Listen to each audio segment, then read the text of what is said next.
wabarakatuh. Naitwa Alhaji Nuhu Jabiri Mruba, Katibu Mkuu Baraza Kuu la Waislamu wa Tanzania BAKWATA. Waheshimiwa wanahabari, tumewaita leo kueleza lile ambalo limetokea katika Mahakama Kuu leo. Kama mnavyokumbuka, huko nyuma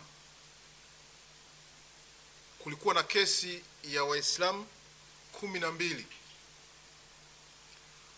walioishitaki serikali na mamlaka zake za serikali.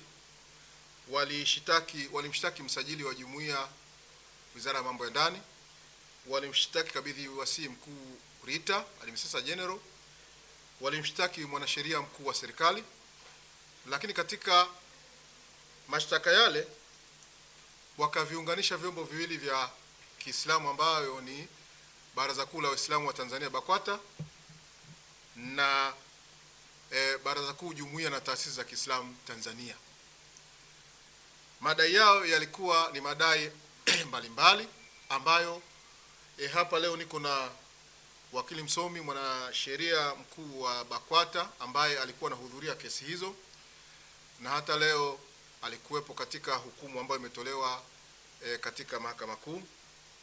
Kwa hiyo ataeleza ile hukumu ilivyotolewa, ambayo ilikuwa ni kesi namba ya kikatiba namba 2763/2024. Nimeona nitoe maelezo ya awali, na tumeona tuwaite waandishi wa habari tuwape maelezo ya kueleza nini kilichokuwepo na nini kimetokea. Madhumuni makubwa ya kufanya hivi ni kuepusha upotoshaji ambao unatolewa na wenzetu. Baada ya kesi ile tu wametokea watu wakisambaza message nyingi ambazo mimi nimepata nyingi nimepigiwa simu na watu wengi ambazo zinaleta taharuki na ili kugundua nia ovu ya wale ambao wanalo jambo hili, wamedhihirisha wazi, kwa sababu kesi haikuwa dhidi ya BAKWATA. Kesi ilikuwa dhidi ya serikali na vyombo mbalimbali vya serikali ambavyo ni msajili wa jumuiya, kabidhi wasii na mwanasheria mkuu wa serikali, lakini ikaunganishwa BAKWATA na Baraza Kuu na jumuiya za taasisi. Lakini message inayorushwa kwenye magroup ukionyesha kwamba ni uchonganishi na upotoshaji mkubwa, ni kuonyesha BAKWATA yashindwa vibaya mahakamani. Lakini katika kesi hii BAKWATA aliunganishwa kama namba 4. Lakini washtakiwa wengi, malalamiko hayakuwa dhidi ya BAKWATA.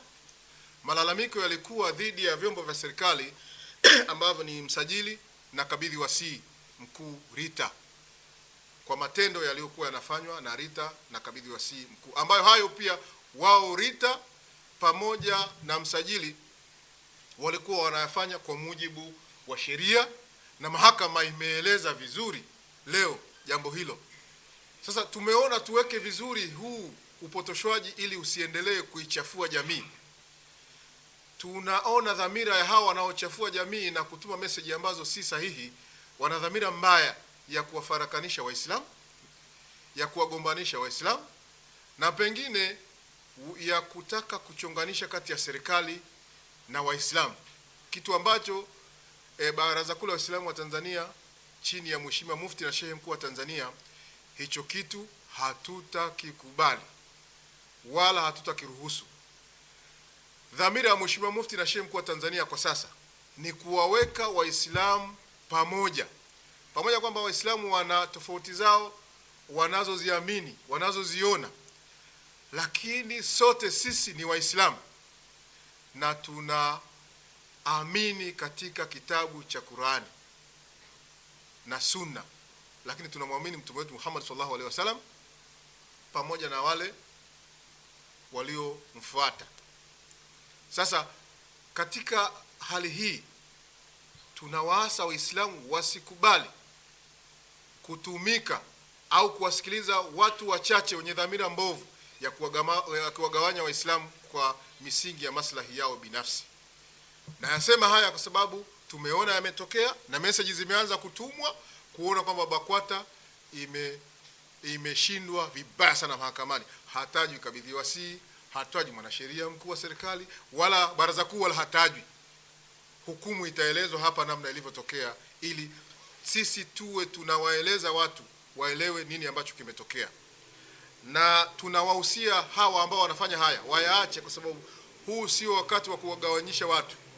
Ni wakati wa kuwa kitu kimoja na kuzungumza pamoja na kutatua kasoro mbalimbali ambazo zipo baina yetu.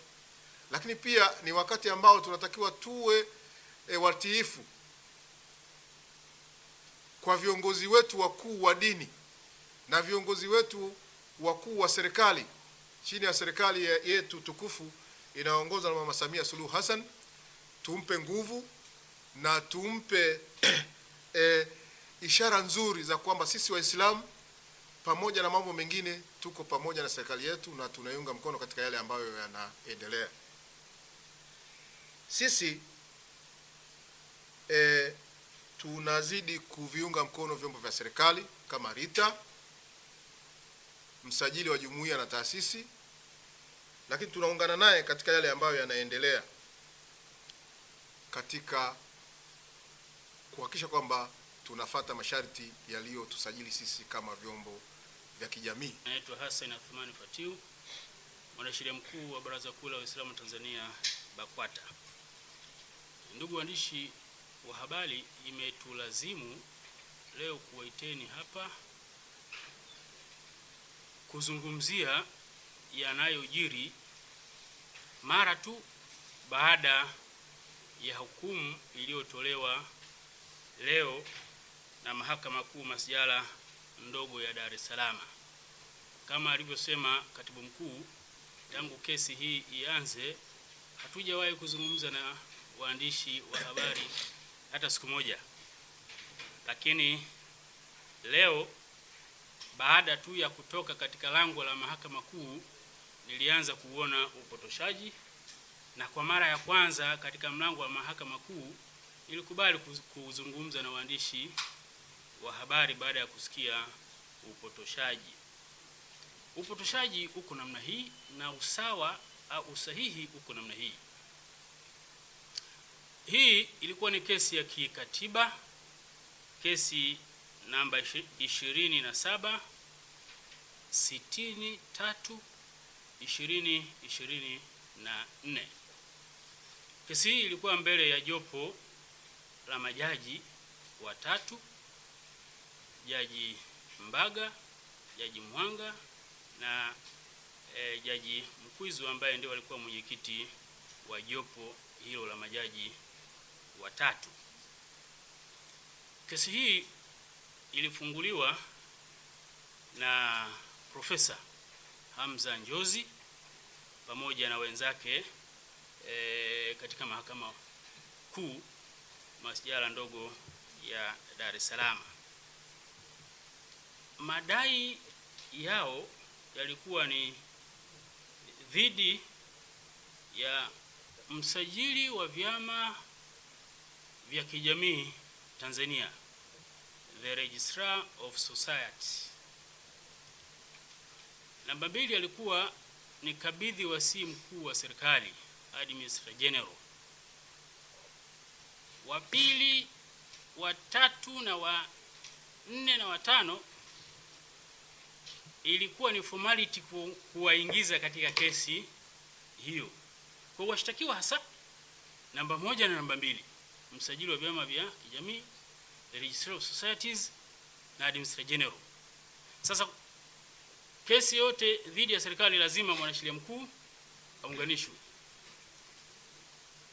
Namba 4 ilikuwa ni Baraza Kuu la Waislamu wa Tanzania BAKWATA, na 5 ni Baraza Kuu la Jumuiya na Taasisi za Kiislamu Tanzania. Msingi wa kesi hii ilikuwa ni malalamiko ya Waislamu hao wakilalamikia kwamba kuna matendo au masharti yanayowekwa na msajili wa vyama vya kijamii na kabidhi wasii mkuu wa serikali ambayo yanakuwa ni kinyume na ibara za katiba.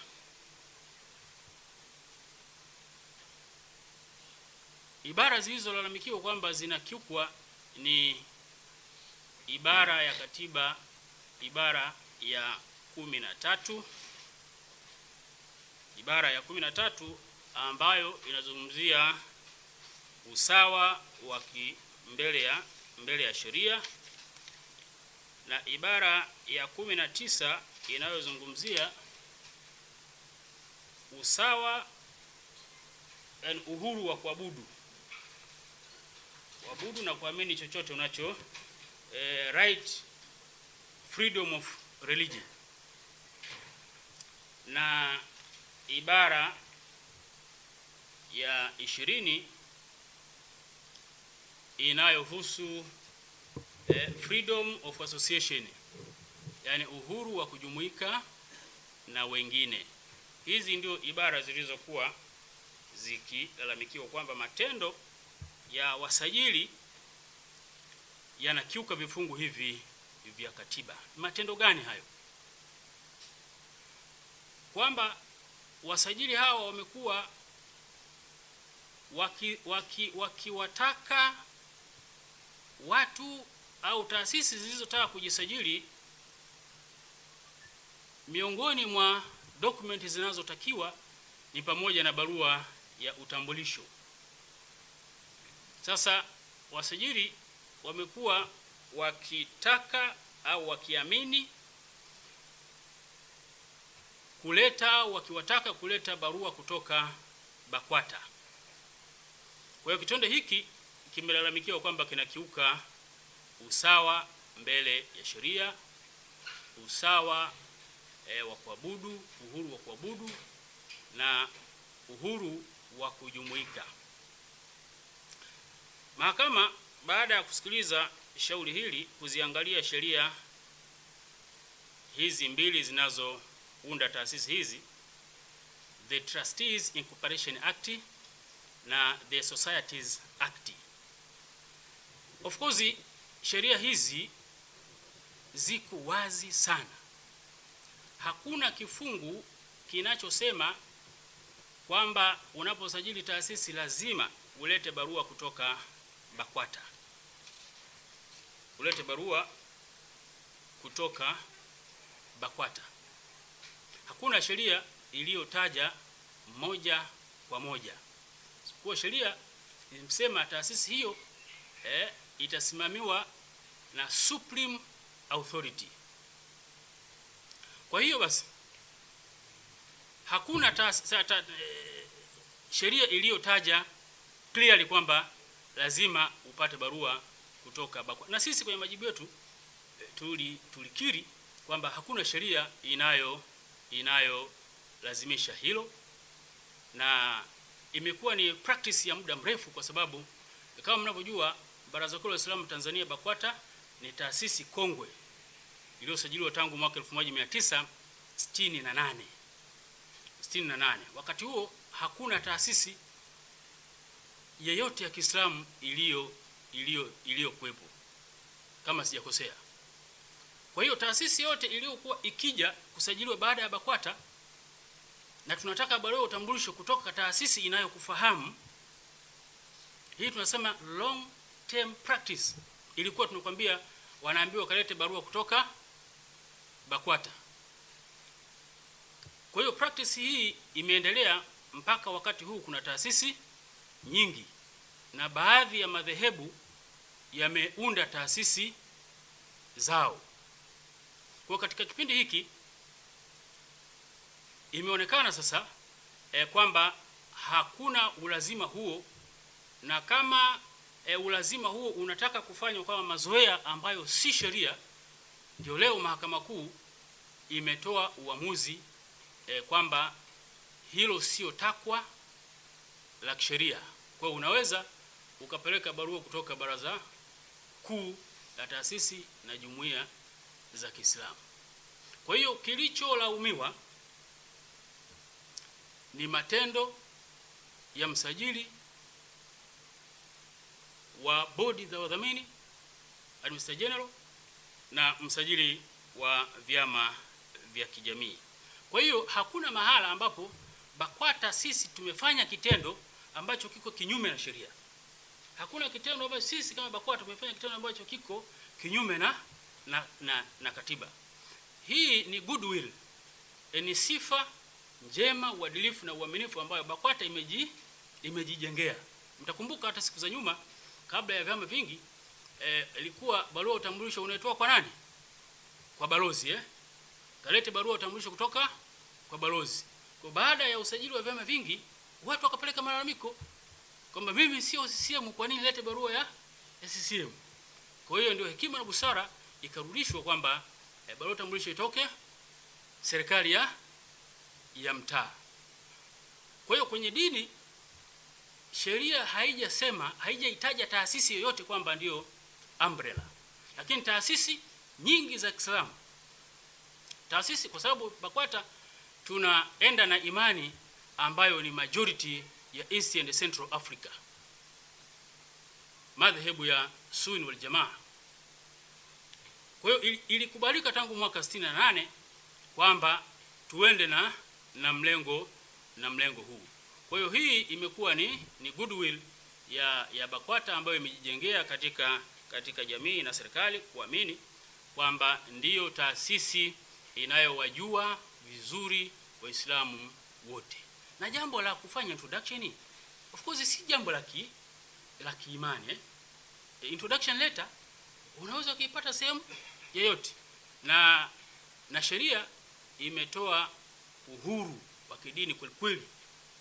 Sheria hiyo niliyosema, the Trustees Incorporation Act na the Societies Act, tuko pamoja, haijasema taasisi gani ndio ambe, lakini taasisi yote inataka kujisajili yenyewe ndio itasema kwenye katiba yake, yenyewe ndio iseme wakati wa usajili. Katika katiba yao itasema sisi taasisi hii, our supreme institutional ni BAKWATA au ni taasisi fulani au ni taasisi fulani. Tuko pamoja ndipo watapaswa kuleta barua kutoka huko. Kwa hiyo yaliyolaumiwa ni matendo hayo ambayo tunasema ni long term practice. Kwa hiyo mahakama imeonya kwamba isichukuliwe kwamba ndiyo nini, ndiyo sheria. Waswahili wanasema mazoea hujenga tabia. Kwa tabia hiyo ndio iliyokemewa. Lakini madai mengine yote waliowasilisha mahakamani yalikuwa madai matano. Madai yote manne yametupiliwa mbali kwamba hayana msingi, na kuelekeza kwamba sasa wasajili warekebishe hayo matendo. Na ndio maana hakuna sheria au mahakama hii haijaelekeza kwamba vifungu fulani virekebishwe. Hapana, yaliyokuwa condemned ni matendo. Na mahakama baada ya kujidhihirisha kwamba vifungu hivyo katika sheria mbili havija kiuka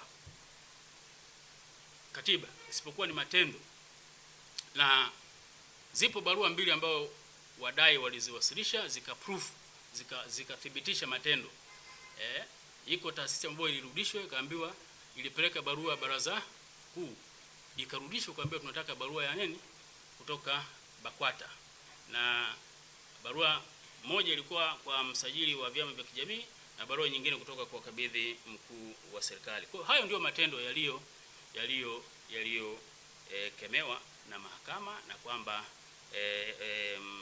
mshtakiwa namba 1 na namba 2 warekebishe matendo hayo.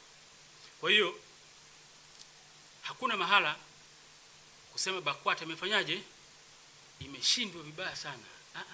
Hakuna mahala ambapo BAKWATA imeact, yani imefanya jambo na jambo hilo au kitendo hicho kikafanyaje, kikavunja sheria au kikakiuka ibara za katiba. Ni sifa njema ambayo BAKWATA imekuwa nayo ya muda mrefu katika jamii na serikali na ikawa kama ndiyo mazoea. Lakini madai mengine yote ya wadai manne yametupiliwa mbali na kuonekana hayana msingi. Kwa hiyo hayo ndiyo maelezo kwa ufupi. Tumeona ni busara tuje tuyazungumze ili yasizue taharuki katika taasisi zingine ambazo wamekiri katika maandiko yao, katika katiba zao, kwamba wao, na ni taasisi nyingi sana za almost karibia zote Tanzania, zile ambayo tuna madhehebu yanayokubalika, karibia taasisi zote za Kiislamu, ni chache sana, zote zinakiri kwamba BAKWATA ndio our supreme authority. Sasa kama propaganda hii itaenezwa, hao Waislamu wengine wenye madhehebu mengine ambao wanakiri kwamba BAKWATA wanaweza wakaanza wakapata taharuki. Tuko pamoja wakapata taharuki, wakaleta zogo ambalo linaweza likaharibu amani na utulivu uliokuwepo, ambao sisi kama BAKWATA, moto wa kiongozi wetu mkuu wa dini Mufti Daktari Abubakar Ali bin Zuberi amekuwa akisisitiza ni amani, upendo na utulivu wa nchi. Kwa hilo ndio limetusukuma, kwa hekima hiyo imetusukuma leo tuzungumze na waandishi wa habari ili Waislamu wote ambao wanakiri kwamba BAKWATA ndio supreme authority, ndio taasisi mama, taasisi mlezi wao, bado ana mamlaka yale kama ambavyo sheria imeelekeza. Kila mtu atachagua nani atakuwa taasisi mlezi katika madhehebu yangu. Kwa hiyo hayo kwa ufupi tulipenda kuyaweka wazi.